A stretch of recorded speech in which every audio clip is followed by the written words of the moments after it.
Morning time, everybody. Alrighty, Mr. S, we've got you actually done. Um, I got off a little early this evening, or this morning. But anyways, just wanted to finish up the last little bit here on this. Um, Talk about what we found. I know that the note said that it did a lot of clicking noise and things like that, and you weren't sure what all it was. So I figured we'd go through here and show you what we've done and what we've changed out here. Try to get my little doodads here going on. All right, so a couple of things we had to change. One of which you already provided us with, which was a little bit nicer cabling to go ahead and put inside of it. So we went ahead and replaced the short, old, incredibly old wires and put you the new ones in there. Now, one of the things I wanted to talk about, and it took me a little bit to find out what was going on. The reason why you were having the clicking noise actually had to do with your PL259s. Part of it has to do with the fact that they're just spread out, wore out, and just, yeah, barely making connections. The other side of that, too, is on the inside of these. I don't know if the camera's going to pick it up or not. Try, maybe. Anyways, we've got a lot of corrosion that typically occurs around high humidity areas, especially in the older type of connectors like this. I tried actually cleaning these up, and you're going to be able to still see a little bit of the green gunk from them as well. Because I thought, okay, it's just losing ground, so we took a stainless steel brush, cleaned up the threads, thought that would take care of it. It kind of helped.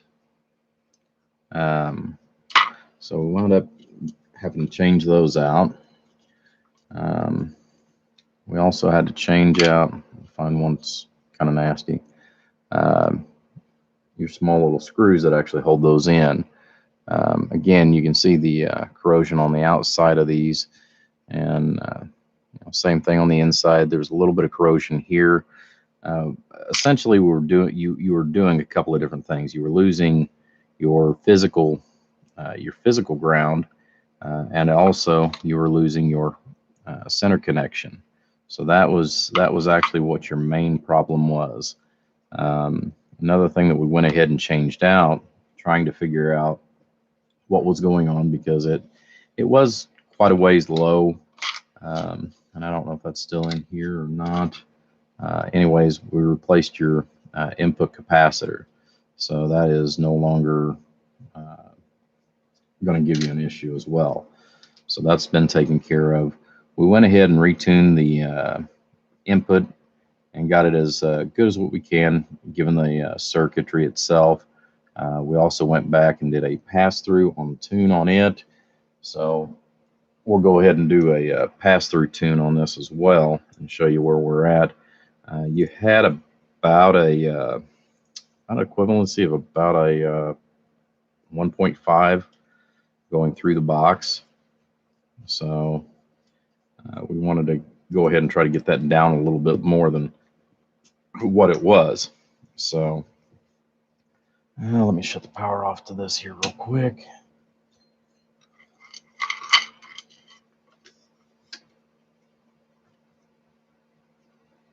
No one but me. Well, good morning, Art. Yeah, wasn't sure how many people would be out there. Again, it's just been kind of a crazy day. I'll take this off here real quick. I was going to show the I was wanting to show the pass through, but I was also wanting to show some of the power on this. All right. So for this application, mainly because of the fact that I don't want to go back through, and because it takes me a little bit to figure out all the different functions on it, on the on the other analyzer. So I've already got it set up also for another test, but we're going to use the Rig Expert, which will give us on the pass-through. It'll give us basically the same numbers and same basic information. The other's a little bit nicer just because of the fact that you can show a physical graph and some other things. So get that pulled back into the picture a little bit. All right. So we're going to start by going to the S meter or SWR meter.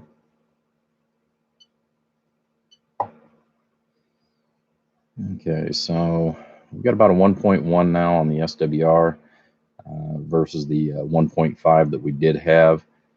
Part of it is I've tried to get it a little bit flatter. Unfortunately, because of the technology that was involved in this back in its day, yeah, we weren't able to really go to the extremes that we'd like, especially because of the fact that we've also got our pass-through capacitor that changes some of the attributes. So we wanted to go ahead and show you that. Let's see, let's go out of that. Let's go down here to all parameters. Okay, so again, kind of gives you a little bit more information here. Still there again, the 1.1. Now we've got a Z rating, which is our resistance on the coax essentially, which is showing about 58 ohms. So again, it's in the tolerance that we're looking for. We'd like to get a little bit lower, but I could spend hours and hours just going back through and pulling the relays off the board and reworking everything up underneath of it. Given this amplifier, it's just not cost effective. So reactance, about a 1.8. There again, you're still in a real good range there as well. So let's go ahead and go on into some of the other tests I wanted to show.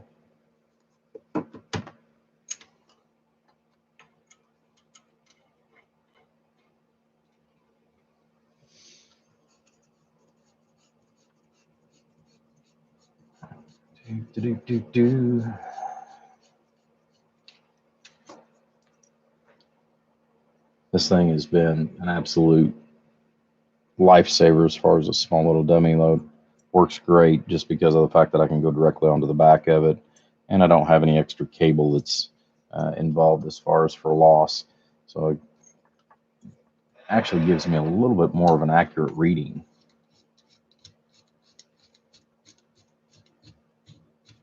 Okay, so another thing while I'm putting this on, we went ahead and also took the covers off the relays.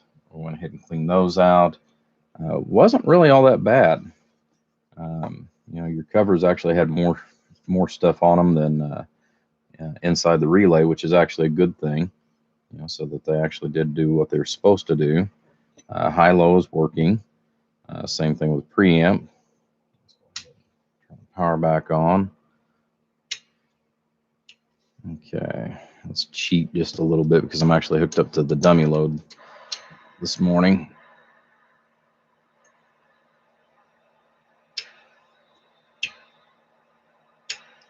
Well, you can hear the difference as far as in signal coming in.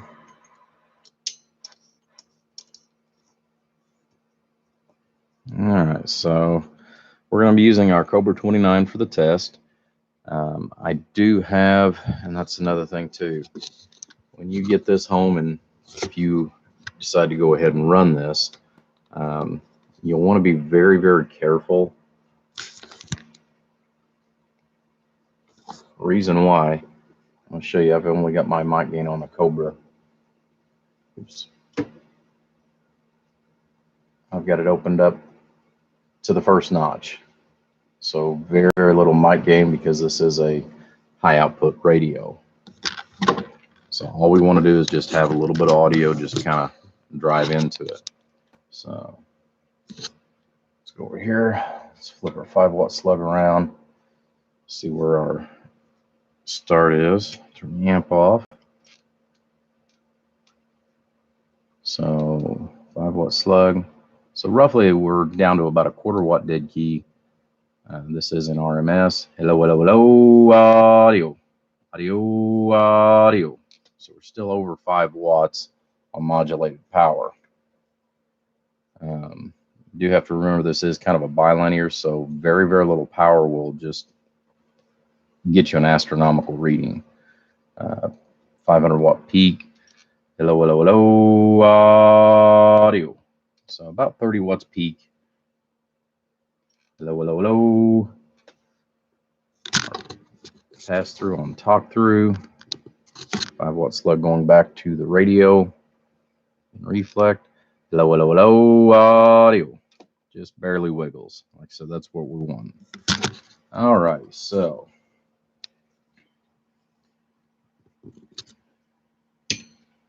flip that back on. You're gonna be able to hear the key. Blah, blah. Yeah, relay keying in and out. That was for the AM. Sideband obviously is straight down. So get that back in there. You should be able to hear a slight delay. Okay. And this actually does have a biased circuit. So this actually is a genuinely bona fide sideband radio. It's not just a delay that they've got in there. Some amplifiers, especially back in the 70s and early 80s, you know, they actually did put biasing in them, and some of them didn't. And they still marked it and listed it as a sideband piece. So we're going to start out with a high carrier first. So we've got our switch down for high output. Let's go ahead and look at our meters. Put those in here.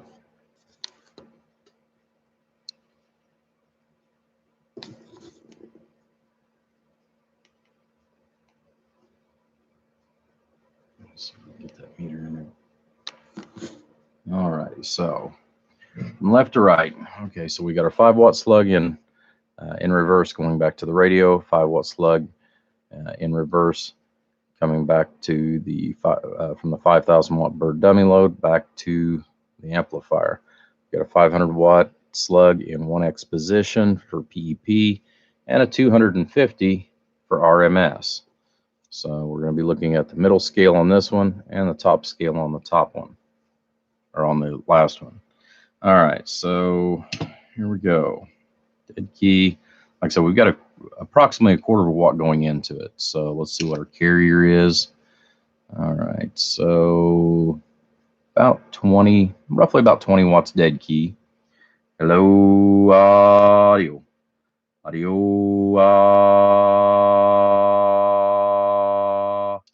so about 120 on the RMS, on the PEP. Hello, audio, about 150. Put that down on low. It's about 5 watts. Hello, audio, audio. And you are going to see a little bit more on the reflect here. Going back on low. Audio, audio. So about 1.5 watts reflect. Bear in mind it has to do with the way the circuit's set up. However, we did go ahead and make some improvements on that once you go over to the high. Hello, audio. So about 1/2 watt reflect if you're using it on high. All right, let's bring that carrier up just a little bit. About 60 watts, about 65 watts. All right, so that's high.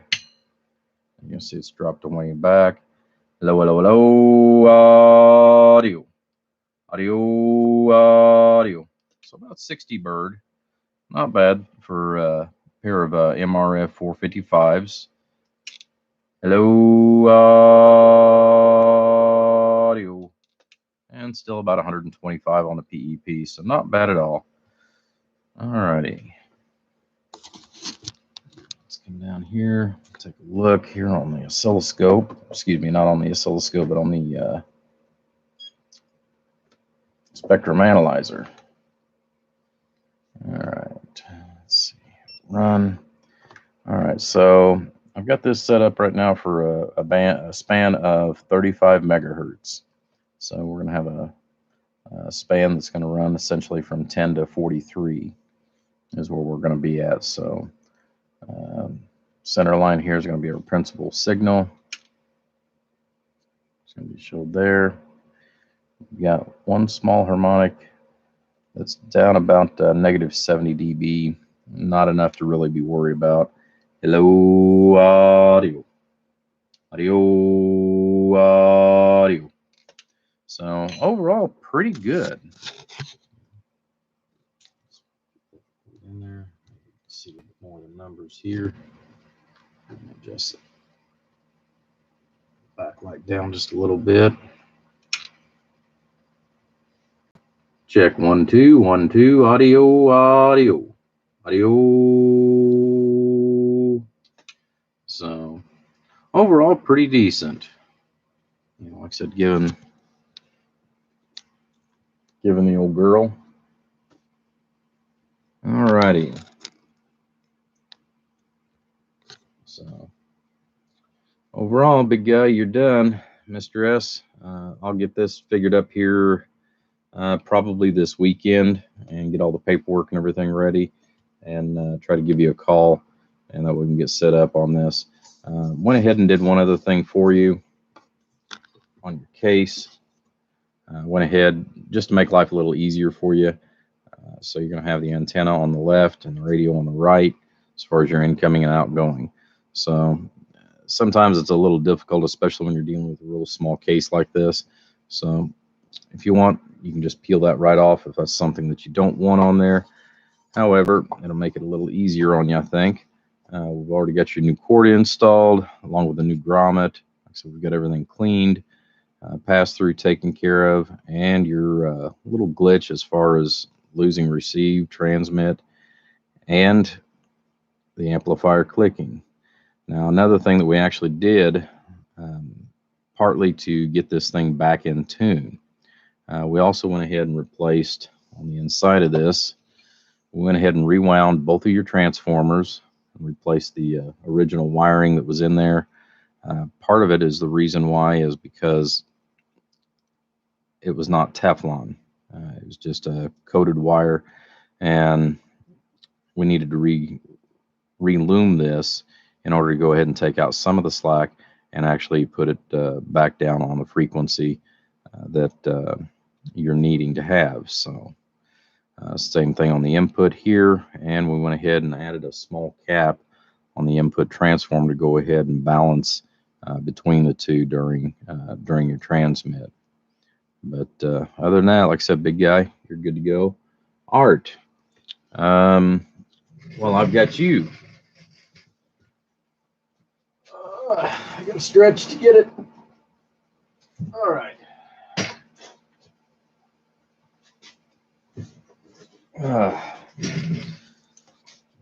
Over the weekend, since I had to go through and do some cleaning as far as on the workbench, something that you've been asking for. I said I got to get it cleaned up and just go back through and check everything.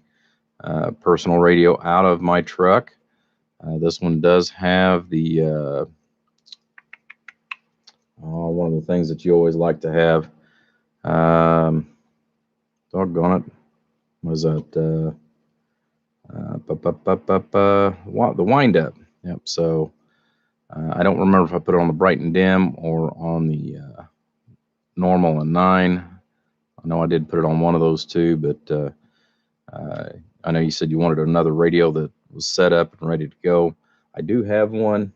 If you are interested, let me know, and I'll try to get it checked out here. If not this weekend, it'll be the next weekend when I'm actually in the shop all day. So just let me know, big guy. I figured I'd let you know that I did find where I put it. So I just got to get it off my mount that was in my old truck. All right, so let's get that sit back up out of the way. Alrighty, guys, you take care. Have a great evening or a great morning. For me, it's evening. For others, I know you're just starting your day. Hopefully, hopefully you enjoyed just a little quick video that get everything ready to rock and roll for you. All right, everybody, take care. God bless. We are back out for the evening.